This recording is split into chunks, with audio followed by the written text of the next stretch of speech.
Congressman Peter Defazio, Democrat from Oregon, voted against that bailout on Monday, and he joins me for a second day in a row. It's nice to see you again, sir. Thank you. All right. President Bush was adamant there, even pounding the table. Can you now support this revised $700 billion bailout bill, and do you expect it to pass, as apparently your Democratic colleague there in the House, New York's Charlie Rangel, does, which he was saying just going into a Democratic meeting a short while ago? Well, no, I'm still opposed. It's still borrowing $700 billion and giving incredible discretion to Secretary of the Treasury on what to do with it. There are two things in the bill of tremendous merit, but we could have them both for free. Lifting the FDIC cap and changing the accounting rules mark to market. That can be done by a stroke of the President's pen. That doesn't cost $700 billion. My banks tell me that's the critical thing to free up their liquidity. And Bill Isaacs, the former head of the FDIC, says one more step, which would require authorization, which is certificates of net worth program, would help even more, but that's not in the bill. Probably the fix is in. It probably passes. What about your Oregon constituents? Are they still as angry or perplexed, bewildered, whatever it was, that overwhelmingly we had representatives and lawmakers in this country saying that that's what they were hearing earlier this week? We're hearing that tampering down somewhat.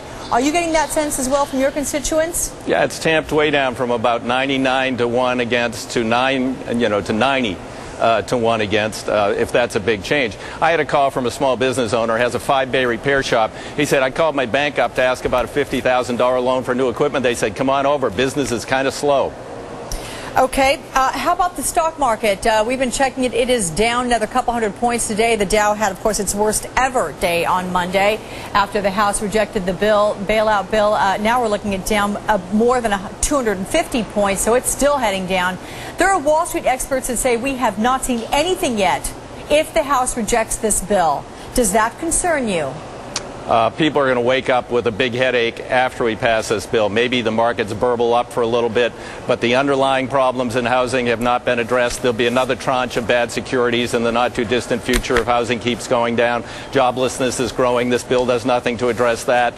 The auto manufacturers are saying, gee, it was credit. No, it isn't credit. People don't have any money and any confidence, and this isn't going to be fixed by this bill. Yeah, there'll be people selling stuff to people who live on Manhattan Island, but not the people who live around the country. We've got to get to those Main Street problems. They're pretending this bill does it. It doesn't.